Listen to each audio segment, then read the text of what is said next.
The dust of 3 days clung to Olivia Garrett's ivory wedding dress like a shroud of disappointment, and when she finally looked up from the wooden bench at the Amarillo train station to see the tall cowboy watching her with concerned eyes, she did not know whether to feel relief or humiliation. The Texas sun had beaten down mercilessly during her vigil, turning her cheeks pink beneath the delicate veil she had long since removed and folded across her lap. Her carpetbag sat beside her, containing the few possessions she had brought from St. Louis, and the small bouquet of wildflowers she had picked on the first morning was now nothing more than brittle stems. The cowboy approached slowly, his boots making soft sounds against the platform. He was tall and lean, with dark hair that curled slightly at his collar and eyes the color of strong coffee. He removed his hat as he drew near, revealing a face weathered by sun and wind but undeniably handsome. His shirt was dusty from the trail, and he wore a leather vest that had seen better days, but there was something solid and dependable about his presence. "Madam," he said, his voice rough but gentle, "I have been watching you sit here for the better part of an hour, and the station master tells me you have been here much longer than that. Are you waiting for someone?" Olivia looked up at him, her green eyes red-rimmed from crying and lack of sleep. "I was," she said quietly, "but I think perhaps my waiting is done." "Then your wait is over," the cowboy said, and something in the way he spoke those words made Olivia's heart skip, despite her current misery. "Let me help you. My name is Dalton McCrae, and I cannot in good conscience leave a lady in distress." She studied him for a long moment, weighing the sincerity in his expression against the caution. Her mother had always preached about strangers. But 3 days of sitting on this platform, watching train after train arrive and depart, watching families reunite and travelers continue their journeys while she remained frozen in place, had worn away most of her reservations. What did she have to lose now that Thomas had proven himself a coward? "Olivia Garrett," she said finally, "and I suppose I could use some help, Mr. McCrae, though I am not certain what form that help should take." Dalton McCrae sat down beside her, maintaining a respectful distance.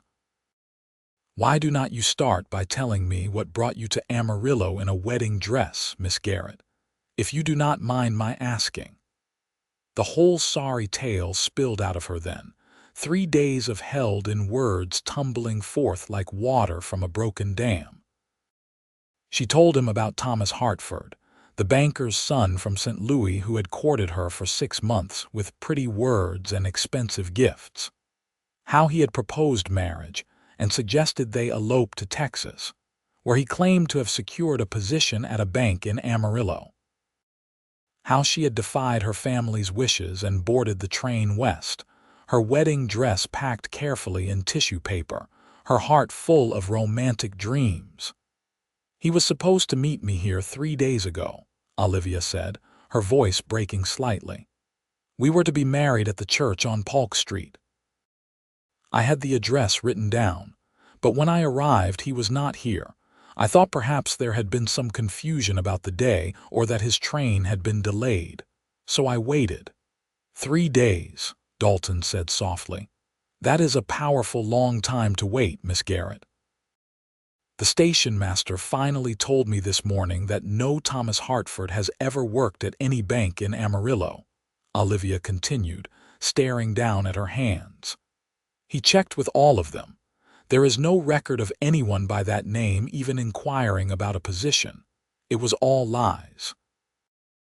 Dalton felt anger rise in his chest at the thought of any man treating a woman so callously.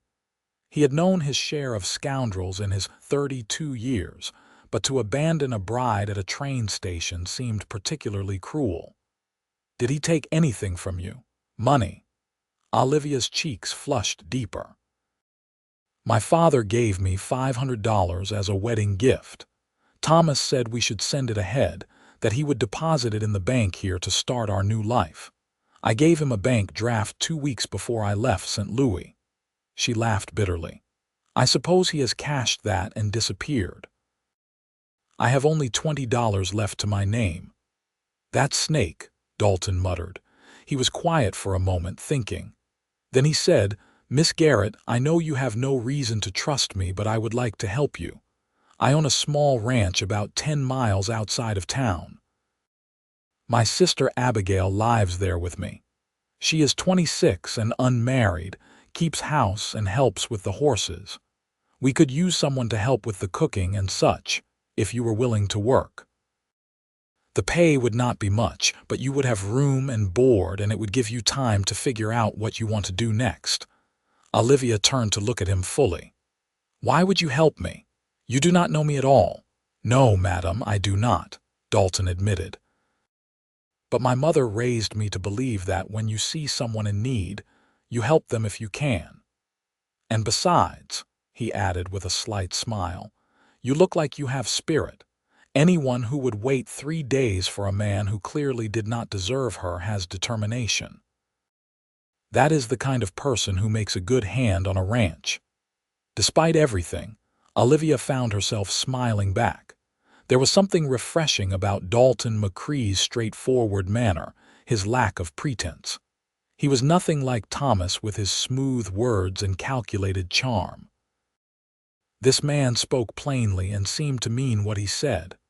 "I do not know anything about ranch work," she warned him. "I grew up in the city. I can cook and sew and keep a house, but I have never been around cattle or horses much." "We can teach you what you need to know," Dalton said. "So what do you say, Miss Garrett? Will you take a chance on the McCrae Ranch?" Olivia looked around the train station one last time, at the platform where she had spent 3 days of her life waiting for a man who had never intended to come. She thought about the wedding that would never happen, the life she had imagined that had turned out to be nothing but smoke and mirrors.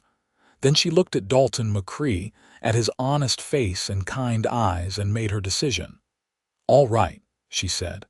"I will come work for you, Mr. McCrae. At least until I can figure out what to do with myself. Call me Dalton," he said, standing and offering her his hand. "And I promise you, Miss Garrett, things will look better once you get away from this station." She took his hand and let him pull her to her feet. Her legs were stiff from sitting for so long, and she swayed slightly. Dalton steadied her with a hand on her elbow, and even through her misery, Olivia was aware of the warmth and strength in his touch. "I have my horse tied up just outside," Dalton said, picking up her carpet bag. "It is not a far ride to the ranch, though we will have to ride double. I hope that does not make you uncomfortable." "After 3 days on that bench, Mr. McCrae, I think I am beyond worrying about propriety," Olivia said wryly. Dalton's horse was a sturdy bay gelding with intelligent eyes and a calm disposition. Dalton introduced him as Chester, then helped Olivia mount before swinging up behind her. She was acutely aware of his presence at her back, the way his arms came around her to hold the reins. The wedding dress, impractical as it was for riding, bunched up around her knees, but she was too tired to care. As they rode out of Amarillo, Olivia watched the town recede behind them. The year was 1882, and Texas was still rough country despite the railroads that now connected it to the rest of the nation. She could see the evidence of growth everywhere, new buildings going up alongside older structures, but there was still a wildness to the land that both frightened and exhilarated her. "Tell me about your ranch," she said, partly to distract herself from the strange intimacy of their riding arrangement. "It is not much," Dalton said modestly. "About 300 acres. We run cattle and break horses. My father started it 20 years ago, but he died 5 years back. My mother passed 2 years after him. It has been just Abigail and me since then, along with 2 ranch hands, Miguel and his son Carlos. They live in a small house on the property." "I am sorry about your parents," Olivia said softly. "Thank you," They were good people. He was quiet for a moment, then added, Abigail was engaged once, but her fiancé died of fever before they could marry. She has not had much interest in courting since then. She pours all her energy into the ranch and her horses. She is better with them than anyone I have ever seen. They rode in companionable silence for a while, the prairie stretching out around them in shades of gold and brown. The September heat was still intense, and Olivia was grateful when she spotted a line of trees in the distance that suggested water. That is our boundary, Dalton said, following her gaze. The creek runs through our land. It does not dry up even in the worst summers, which is why my father chose this spot. As they drew closer, Olivia could make out buildings. The main house was a sturdy two-story structure built of wood and stone, with a wide porch wrapping around the front. There was a barn, a corral, and several smaller outbuildings. It was simple but well-maintained, and Olivia felt some of the tension leave her shoulders. This was a real place, solid and permanent, not like Thomas's promises that had dissolved like morning mist. A woman emerged from the house as they rode up, shading her eyes against the sun. She was tall like her brother, with the same dark hair pulled back in a practical braid. Her face was tanned and showed signs of outdoor work, but she was pretty in a strong, featured way. Dalton, she called. Who have you got there? Dalton dismounted and helped Olivia down before answering. Abigail, this is Miss Olivia Garrett. She has had a rough few days and needs a place to stay. I told her she could work here in exchange for room and board. Miss Garrett, my sister Abigail. Abigail's eyes widened as she took in Olivia's wedding dress and disheveled appearance. You poor thing, she said immediately, coming forward to take Olivia's hands. You look exhausted. Come inside.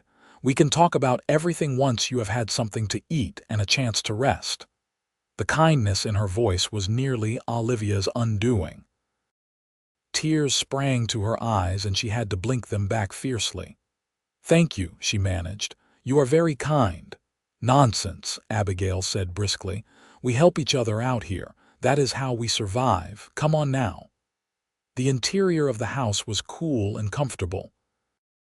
The furniture was simple but well made, and everything was clean and orderly.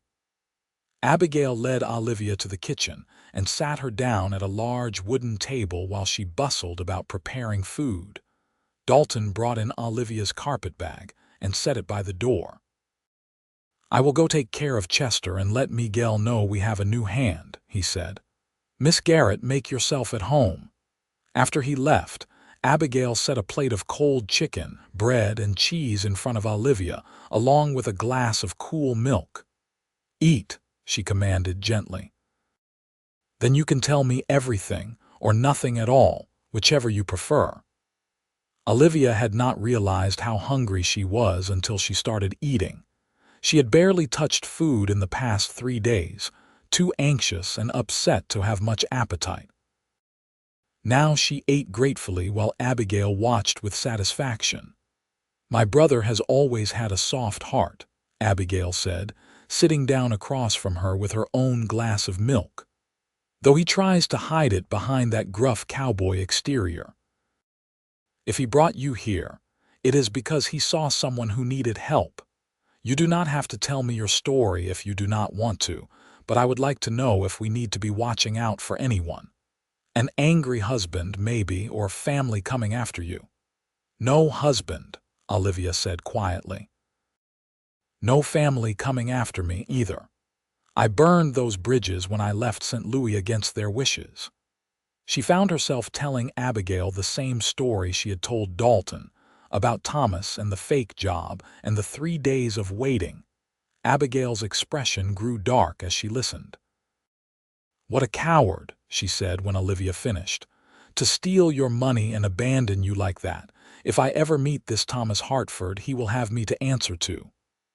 Despite everything, Olivia smiled. You are as kind as your brother. We McCraes look after our own, Abigail said. and anyone who works this ranch is part of our family. Now, let me show you where you will be sleeping, and you can get out of that dress and into something more comfortable. You look about my size. I can lend you some clothes until we can get you properly outfitted." The room Abigail showed her to was small but pleasant, with a real bed, a washstand, and a window that looked out over the prairie. Clean curtains fluttered in the breeze, and there was a rag rug on the floor. It was simple, but after 3 days on a train station bench, it looked like paradise to Olivia. "The washroom is just down the hall," Abigail said, setting some folded clothes on the bed. "These should fit you well enough for now. Why do not you clean up and rest for a while? Supper will not be for a few hours yet." After Abigail left, Olivia carefully removed the wedding dress and hung it in the wardrobe. She could not bear to look at it, this symbol of her foolishness and misplaced trust. Maybe tomorrow she would burn it, or maybe she would keep it as a reminder not to be so naive again. Right now, she was too tired to decide. She washed herself thoroughly at the basin, scrubbing away 3 days of dust and disappointment. The clothes Abigail had left were practical work clothes, a simple cotton blouse and a split riding skirt. They fit reasonably well, and Olivia felt more like herself in them than she had in the wedding dress. She lay down on the bed, intending to rest for just a few minutes, but exhaustion claimed her immediately. She slept deeply and dreamlessly for the first time in days. When she woke, the light coming through the window had shifted to late afternoon gold. She could hear voices outside, male voices talking about horses and cattle. For a moment, she was disoriented, unsure where she was. Then memory returned, and with it, the full weight of her situation. She was alone in Texas, betrayed by a man she had thought she loved, with only $20 to her name. She had no family to return to, having defied them so spectacularly in running off with Thomas. Her reputation, if word got back to St. Louis, would be ruined. An unmarried woman traveling alone to meet a man, only to be abandoned, it was the stuff of scandal and gossip. But as she looked around the simple, clean room, Olivia felt something unexpected, a tiny spark of hope. Maybe this was not the end of her story. Maybe it was just a new beginning, one she had not planned for but could still shape into something good. She rose and tidied herself, braiding her long brown hair in a practical plait similar to Abigail's. When she went downstairs, she found Abigail in the kitchen preparing supper. "You are awake," Abigail said with a smile. "Good timing. I could use some help with this if you are feeling up to it." "Of course," Olivia said. "Put me to work. I want to earn my keep." They worked together companionably, Abigail showing Olivia where everything was kept. Olivia discovered that she enjoyed the rhythm of meal preparation, the simple satisfaction of contributing something useful. Back in St. Louis, her family had employed servants, and Olivia's domestic skills were limited. But she learned quickly, and Abigail was a patient teacher. When the men came in for supper, Olivia met Miguel and his son Carlos. Miguel was a weathered man in his 50s with kind eyes and a warm smile. Carlos was close to Olivia's own age of 23, shy and respectful.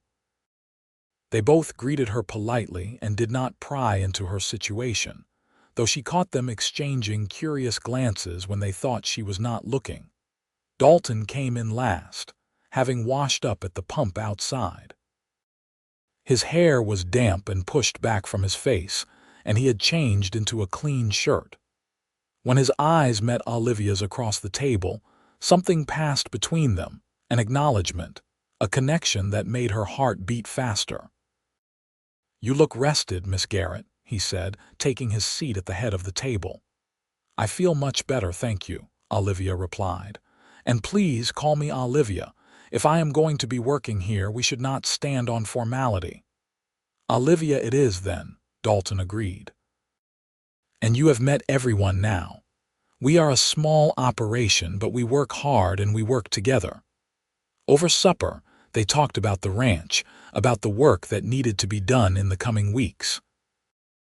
Olivia listened, absorbing information about cattle drives and water rights, about breaking horses and mending fences. It was a world completely foreign to her city upbringing, but she found it fascinating. After the meal, she insisted on helping Abigail with the dishes. As they worked, Abigail said quietly, "My brother cannot take his eyes off you. I have not seen him look at a woman like that in years." Olivia felt heat rise to her cheeks. "I think you are imagining things. He is just being kind to someone in a difficult situation." "Maybe," Abigail said, but her tone suggested she did not believe it for a moment. "But Dalton is not the kind of man who brings home strays. He saw something in you, Olivia, something worth saving." "I am not a stray," Olivia protested, but without heat, "and I do not need saving. I just need time to figure out what comes next." "Fair enough," Abigail said. "But do not be surprised if my brother tries to convince you that what comes next is staying here." That night, Olivia lay in her borrowed bed and thought about Dalton McCrae. She barely knew him, and yet there had been something in his eyes when he had approached her at the station, something that had made her feel safe for the first time in days. She thought about the way he had helped her onto his horse, the care he had taken with her comfort, the simple offer of work and shelter when she had nowhere else to turn. It was too soon to think about anything beyond gratitude. She had just escaped one disastrous romantic entanglement. The last thing she needed was to leap into another. And yet, as sleep claimed her, it was Dalton's face she saw in her mind, his steady brown eyes and gentle smile. The next few days fell into a pattern. Olivia rose early and helped Abigail with breakfast for the hands. Then, while Abigail went out to work with the horses, Olivia took over the household tasks. She cleaned and cooked, learning as she went. In the afternoons, when the heat was most intense, Abigail taught her about ranch life, showing her the horses, explaining the work that went into running such a place. Dalton was often away during the day, working with Miguel and Carlos on various ranch tasks. But in the evenings, he would return for supper, and Olivia found herself looking forward to those meals more and more. He would tell stories about his day, about ornery cattle and stubborn horses, about the hawk he had seen hunting or the coyotes singing in the distance. He had a dry sense of humor that made her laugh, and a thoughtful way of listening when she spoke that made her feel heard. A week after her arrival, Dalton asked if she would like to learn to ride properly. "It would be useful if you could get around the ranch on your own," he said. "And besides, everyone in Texas should know how to sit a horse." So early one morning, before the heat of the day set in, he brought a gentle mare named Daisy to the corral and gave Olivia her first real riding lesson. She was nervous at first, remembering the uncomfortable ride from town, but Dalton was patient and encouraging. "That is it," he said as she managed to get Daisy to walk in a circle around the corral. "You are a natural. Keep your heels down, that is right." By the end of the lesson, Olivia was sweating and sore but exhilarated. There was something liberating about being on horseback, about the partnership between horse and rider. She understood a little better why Abigail loved working with the animals so much. "You did well," Dalton said, helping her down from the saddle. His hands lingered on her waist a moment longer than strictly necessary, and when their eyes met, Olivia felt that spark again, that pull of attraction she had been trying to ignore. "Thank you for teaching me," she said, her voice a little breathless. "My pleasure," Dalton replied, his voice lower than usual. "I am glad you decided to stay, Olivia." "So am I," she admitted. And in that moment, standing in the morning sun with dust on her borrowed clothes and her heart beating fast, Olivia realized it was true. She was glad to be here, glad to have met Dalton McCrae, glad for this unexpected turn her life had taken. As September turned to October, Olivia's riding improved steadily. She began to help with small tasks around the ranch, riding out with Abigail to check on cattle or bring supplies to the line cabin where Miguel and Carlos sometimes stayed during longer jobs. The physical work was hard, harder than anything she had done in her pampered life in St. Louis, but it was also satisfying in a way she had never experienced. She was changing, she realized. Her hands, once soft and carefully tended, were developing calluses. Her face had tanned despite her best efforts to wear a hat. She was growing stronger, more capable, more confident. The heartbroken girl who had waited at the train station was becoming someone new, someone she liked better.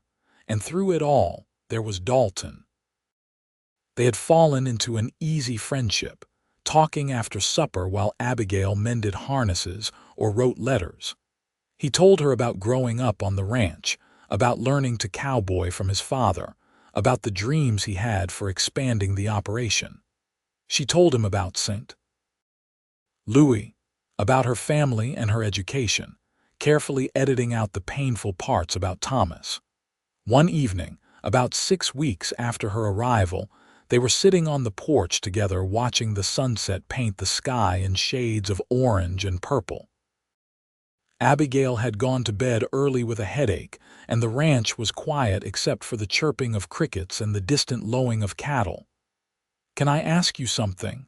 Dalton said, breaking the comfortable silence. "Of course," Olivia replied. "You ever think about going back to St. Louis, to your family?" Olivia was quiet for a long moment, considering. "Sometimes," she admitted. "I miss my younger sister. We were close before I left, but I do not think I could face them after everything that happened. My father was so angry when I told him I was leaving with Thomas. He said if I walked out that door, I should not bother coming back. I suppose I was too proud and too in love to listen." "He might have forgiven you by now," Dalton suggested. "Parents usually do." "Maybe," Olivia said, "but I am not sure I want to go back, even if they would have me. I like it here, Dalton. I like the work and the land and the people." She paused, then added more softly, "I like you." She had not meant to say it, but now that the words were out, she could not take them back. She felt her cheeks burn and was grateful for the fading light that hid her blush. Dalton turned to look at her, his expression serious. "I like you too, Olivia, more than I probably should, considering you only came here because you were in a bad situation. I do not want you to feel like I am taking advantage of that." "You are not," Olivia said quickly. "You have been nothing but respectful and kind. But Dalton, I am afraid. I trusted Thomas and look what happened. How do I know I can trust my own judgment again?" Dalton reached over and took her hand, his calloused fingers gentle against hers. "I cannot speak for that coward who hurt you," he said, "but I can tell you that I would never do what he did. I am not a man of fancy words or grand gestures, Olivia. I am just a cowboy trying to make a living from this land. But if you would give me a chance, I would spend every day proving to you that you can trust me." Olivia's heart was pounding. She looked at their joined hands, then up at Dalton's face at the honesty and hope she saw there. "I want to," she whispered, "but I am scared." "I know," Dalton said. "And we can take all the time you need. I am not going anywhere, and neither are you, I hope."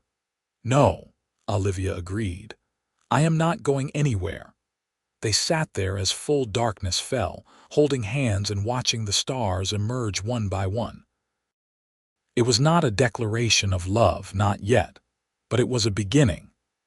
And for Olivia, who had thought her story was over when she sat abandoned at that train station, a beginning was more than enough. The next morning, Abigail gave Olivia a knowing look over breakfast but said nothing. Later, when they were alone in the kitchen, she simply said, "I am glad. You two are good for each other." "We are taking things slowly," Olivia said, trying not to smile too widely. "That is wise," Abigail agreed. "But I have known my brother all his life, and I have never seen him look at a woman the way he looks at you. Whatever happens, I am glad you are here." As autumn deepened, Olivia and Dalton's relationship grew slowly but steadily. He taught her more about ranching, taking her with him on his rounds so she could learn every aspect of the operation. They talked for hours about everything and nothing, discovering shared values and compatible temperaments. He was steady where Thomas had been mercurial, honest where Thomas had been calculating. He made her laugh with his wry observations, and he listened to her opinions with genuine interest. But he never pushed her for more than she was ready to give. Their touches remained chaste, holding hands, a brief touch on the shoulder. He was giving her time to heal, to learn to trust again, and Olivia loved him more for his patience, because she was falling in love with him. She could not deny it any longer. It was nothing like what she had felt for Thomas. That had been infatuation, a girlish fantasy built on pretty words and the excitement of defying her parents. This was deeper, built on respect and friendship, on shared work and genuine compatibility. She loved the man Dalton was, not some idealized version of him. She loved his integrity, his humor, his quiet strength. One night in late November, the first true cold snap of the season arrived.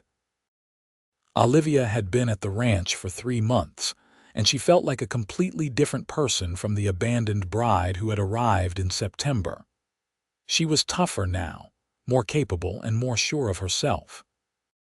She was helping Dalton in the barn, checking on a mare who was due to foal soon, when the temperature suddenly dropped. Within minutes, sleet was rattling against the barn roof. "We should get back to the house," Dalton said, but when they opened the barn door, they found the sleet had turned to a driving rain mixed with ice. "Maybe we should wait it out here," he amended. They settled into the hay, pulling horse blankets around themselves for warmth. The storm raged outside while they sat close together, sharing body heat. "Olivia," Dalton said after a while, "I need to tell you something." She looked up at him, her face illuminated by the single lantern they had brought. "What is it?" "I am in love with you," he said simply. "I have been for weeks now. I know you need time, and I am willing to wait as long as it takes, but I could not go another day without telling you. You have become everything to me, you have to know that." Olivia's breath caught. She reached up and touched his face, feeling the rough stubble of his jaw beneath her fingers. "Dalton McCrae," she said softly, "I am in love with you too.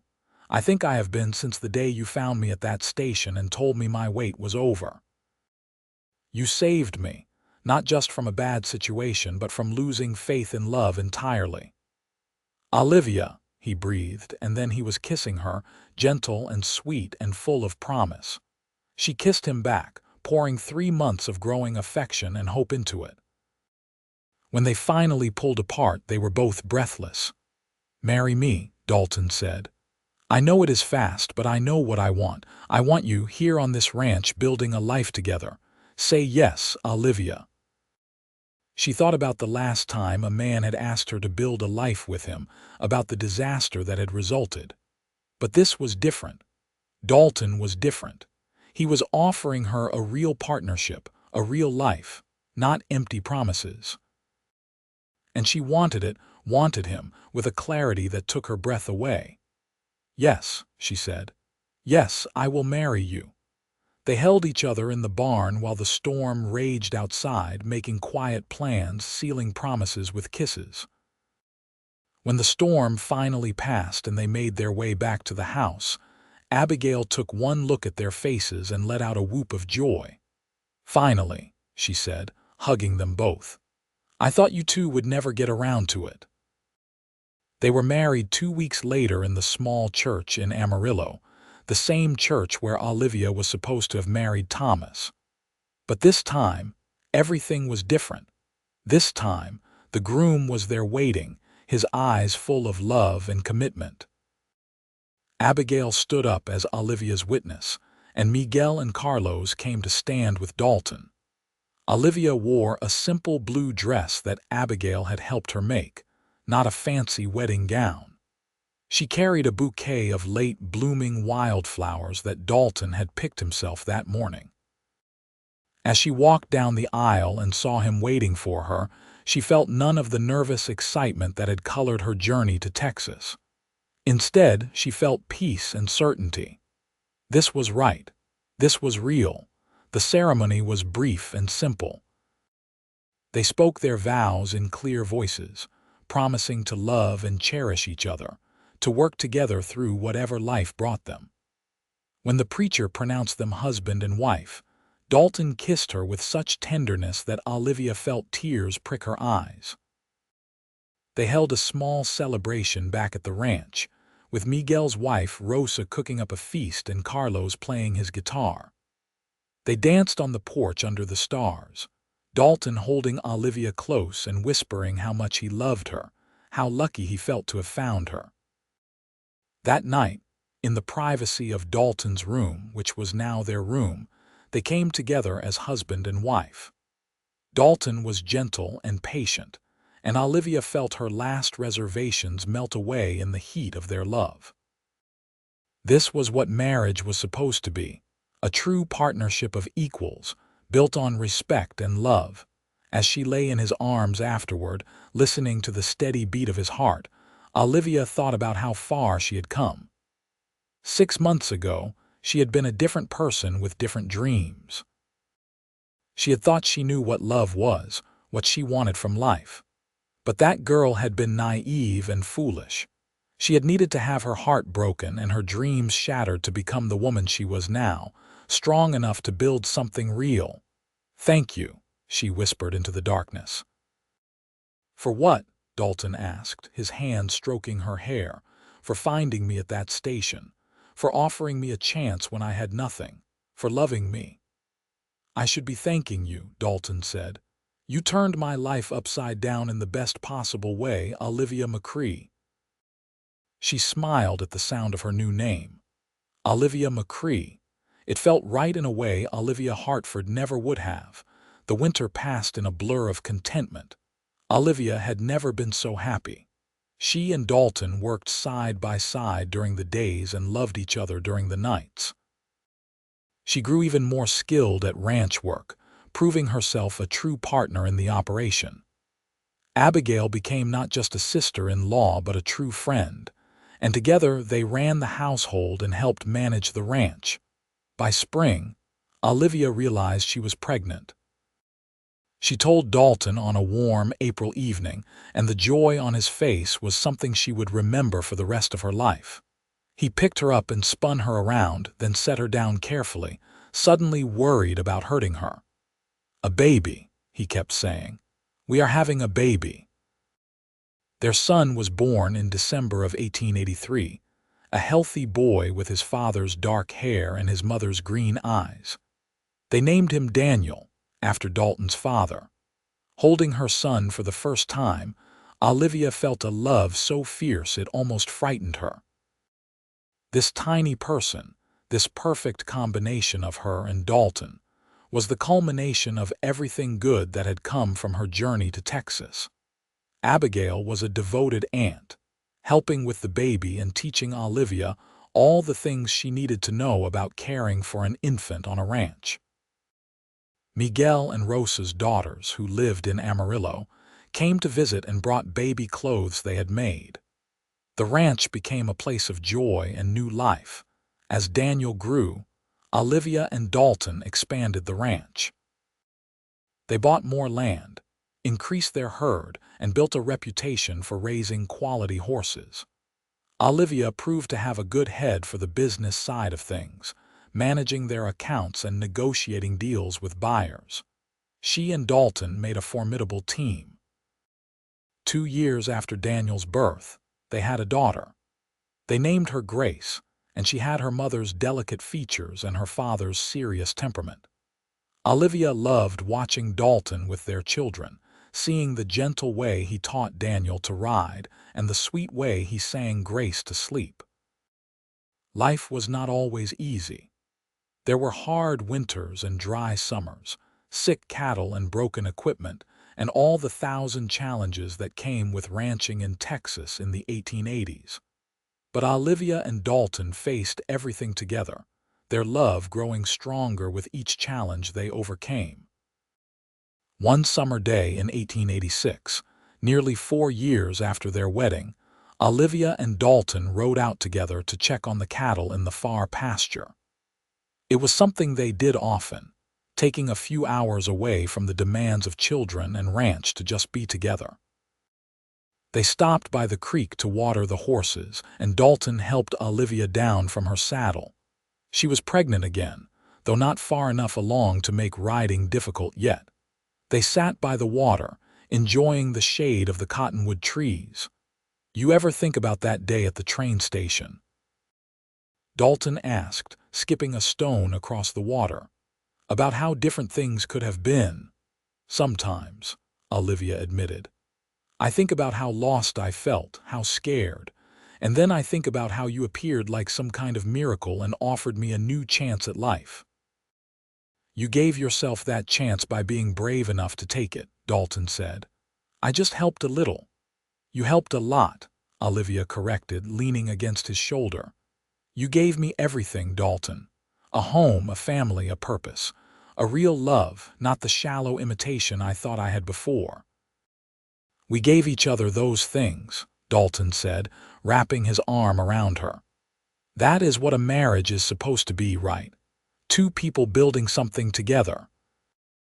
Olivia thought about the abandoned bride she had been, waiting hopelessly at a train station for a man who had never intended to come.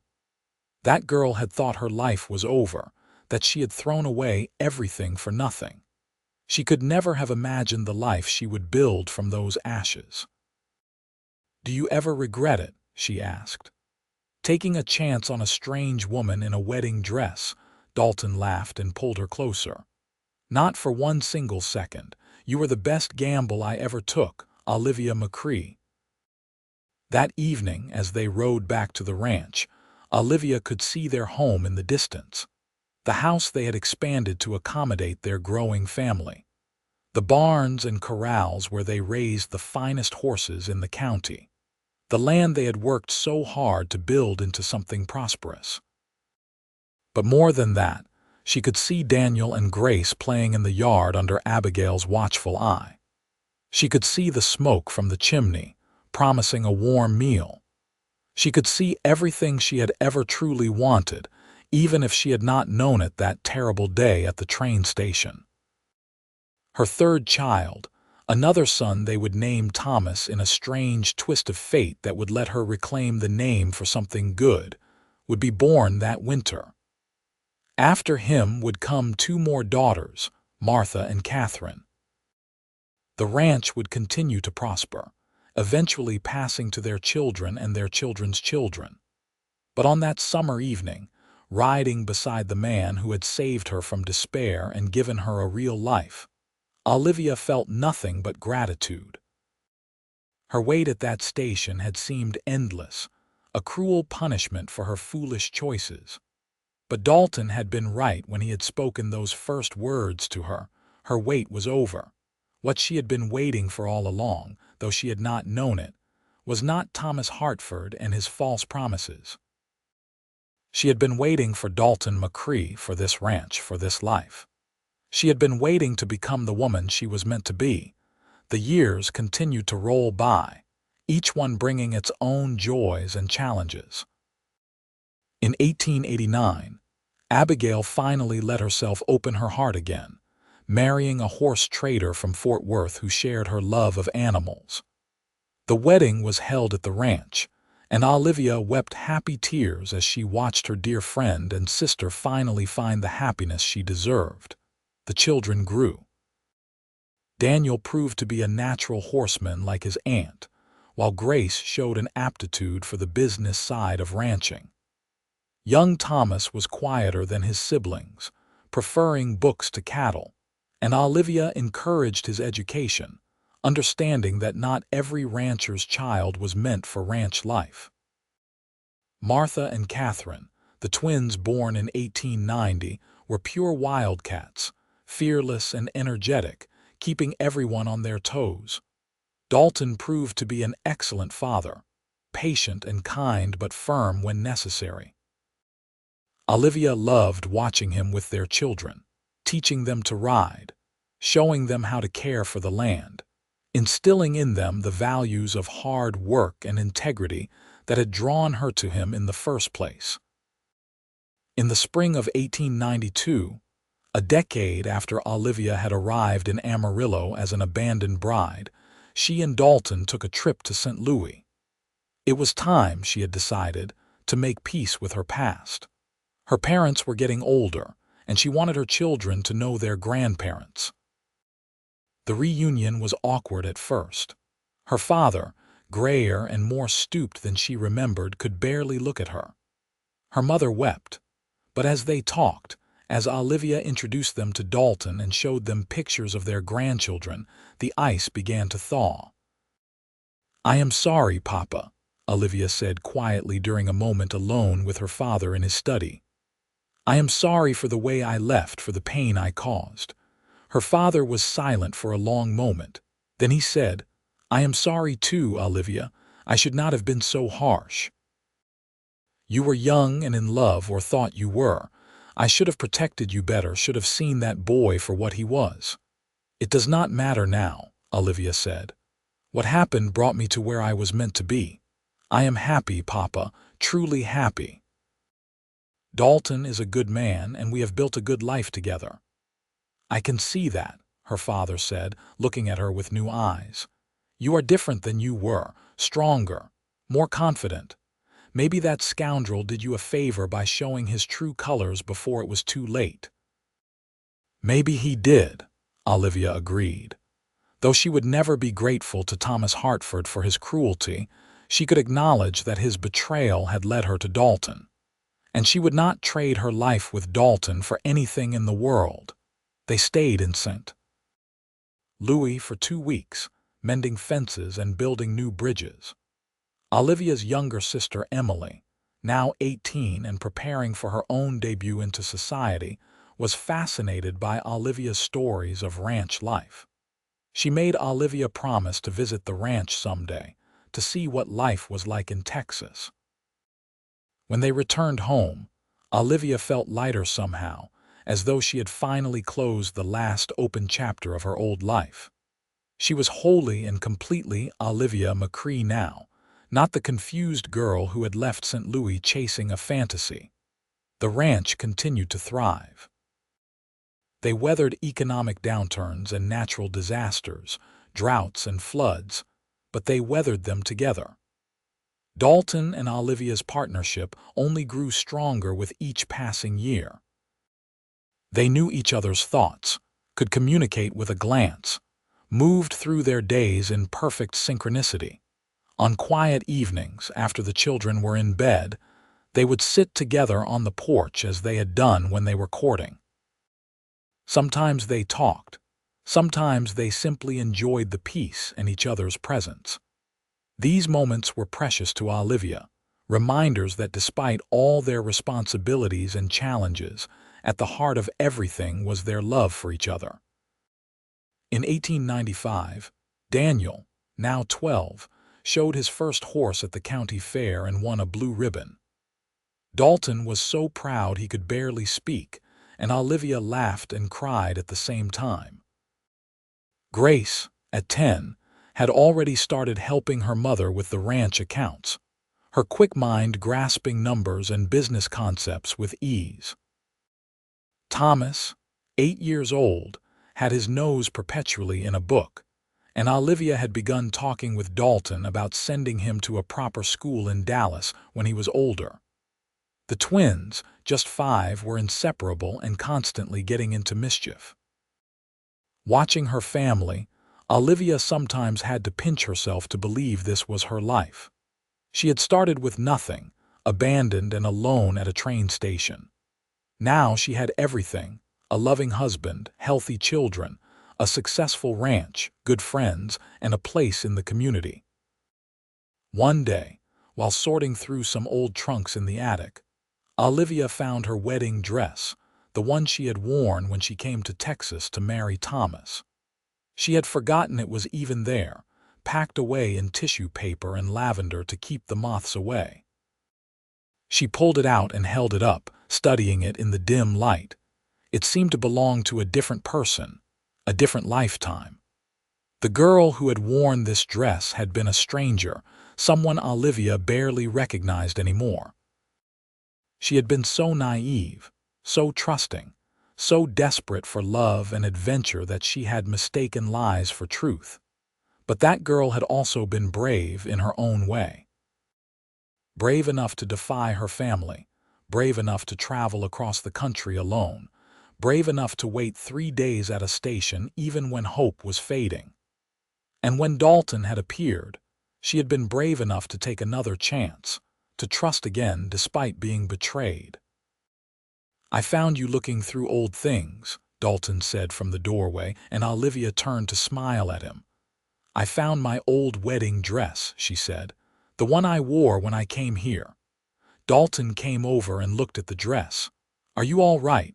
Does it bring back bad memories?" "Not really," Olivia said thoughtfully. "I was just thinking that I am grateful to that young woman. She made some foolish choices, but she also had the courage to keep going when everything fell apart. Without her, I would not be here with you." "Then I am grateful to her too," Dalton said, putting his arm around her. "What do you want to do with it?" Olivia considered for a moment. "I think I will keep it," she decided. "Someday, when our daughters are older, I will tell them the whole story. About Thomas and the train station and how you saved me. I want them to understand that sometimes the worst things that happen to us lead to the best things in our lives." "That is a good lesson," Dalton agreed, "though I hope none of our girls ever has to learn it the hard way." "So do I," Olivia said fervently. "But if they do, I hope they have the strength to start over the way I did." They carefully folded the dress and put it back in the trunk. As they climbed down from the attic, Olivia reflected on how the physical act of putting away the dress felt like putting away the last remnants of her old life. She was fully present in her current life now, with no ghosts haunting her, no regrets weighing her down. That summer, Emily came to visit from St. Louis, bringing with her a young gentleman she was courting.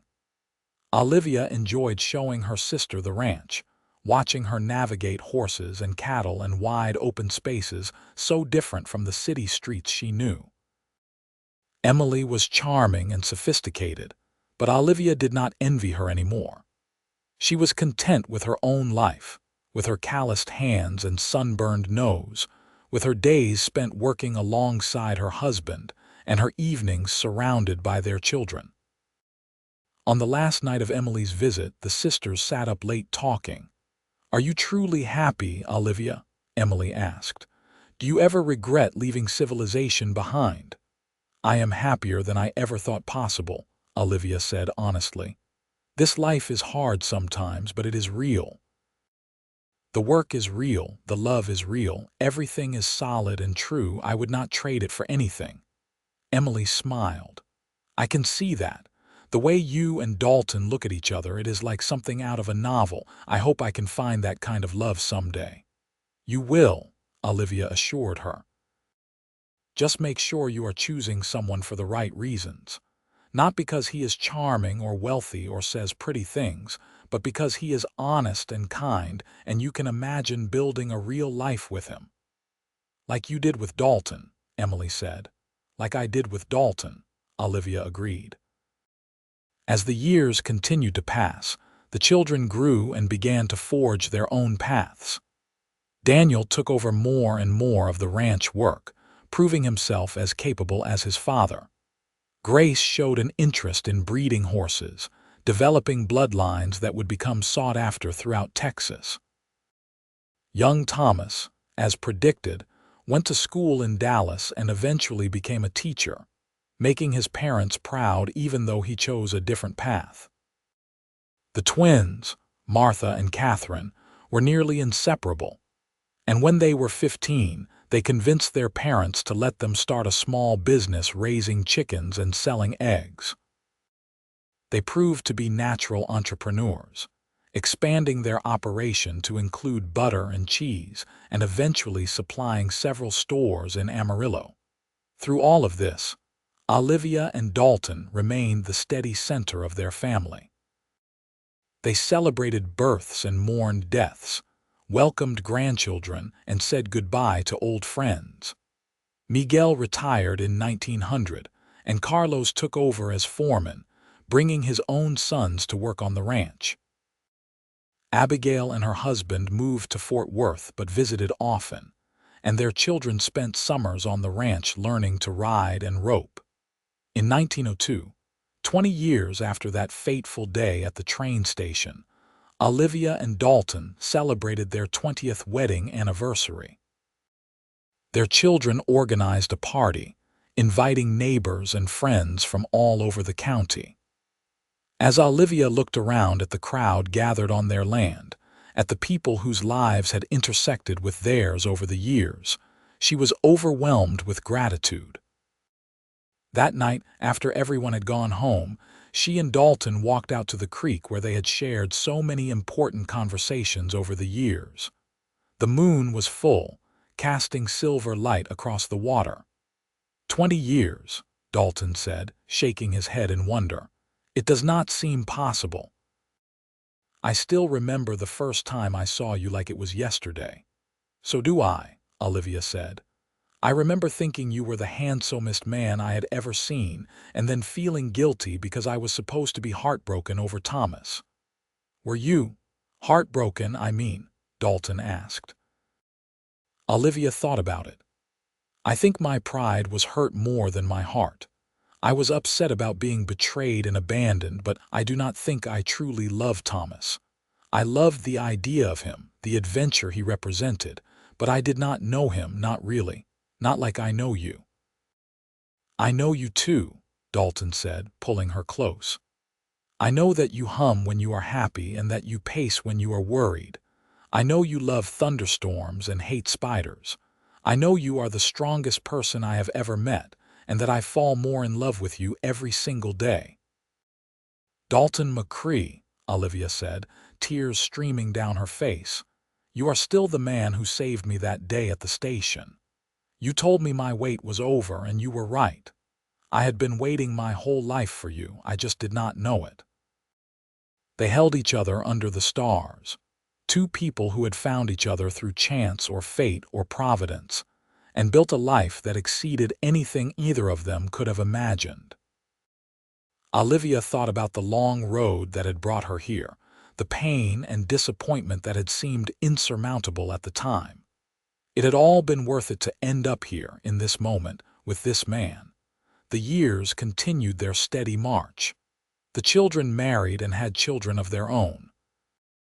The ranch passed gradually from Dalton and Olivia's hands to Daniel's, though they remained active and involved well into their later years. They became grandparents, then great-grandparents, watching their family grow and flourish. In 1912, 30 years after their marriage, Dalton and Olivia took a trip to Amarillo for supplies. On the way home, Dalton suggested they stop by the train station, and Olivia agreed, curious about what had prompted the suggestion.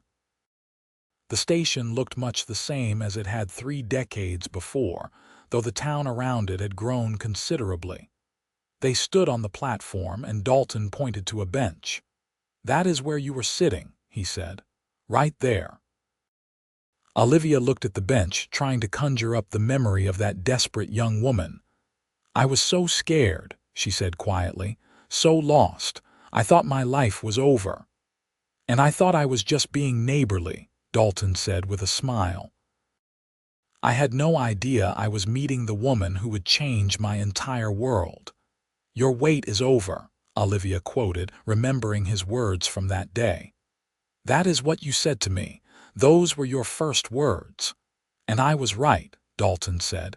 Your wait was over. You just did not know yet what you had been waiting for.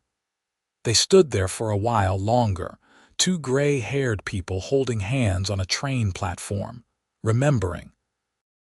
Then they climbed back into their wagon and headed home, to the ranch that had become the center of their universe, to the life they had built together from nothing but hope and hard work and love.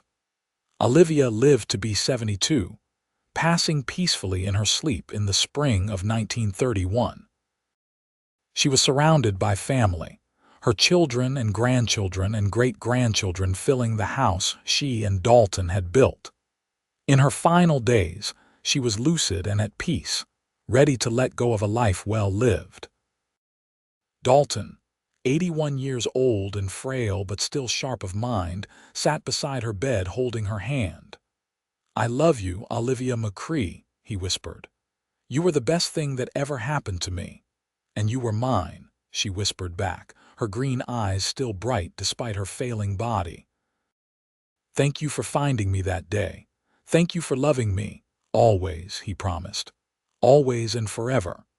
She closed her eyes then, a smile on her face, and slipped away. Dalton sat with her for a long time, holding her hand, remembering 50 years of life together.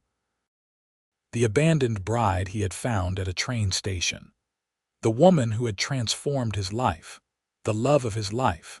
He followed her 6 months later, unable or unwilling to exist in a world without her. They were buried side by side on a hill overlooking the ranch, under a pair of oak trees they had planted together in the early days of their marriage. Their headstones were simple, bearing just their names and dates, but every member of their large and loving family knew the story of how they had met, how a cowboy had approached a heartbroken woman on a train platform and changed both their lives forever. The ranch continued for generations, passed down through their descendants. The story of Dalton and Olivia became family legend, told and retold at gatherings, a reminder that sometimes the worst moments of our lives are actually the doorways to the best moments, that love can be found in the most unexpected places, and that the words, "Your wait is over," can be the beginning of everything. Daniel's grandson, himself named Dalton in honor of his great-grandfather, found among the family papers a letter Olivia had written late in her life. It was addressed to her children, meant to be read after she was gone. In it, she had written about that terrible day at the train station, about waiting 3 days for a man who never came, about the despair and humiliation she had felt.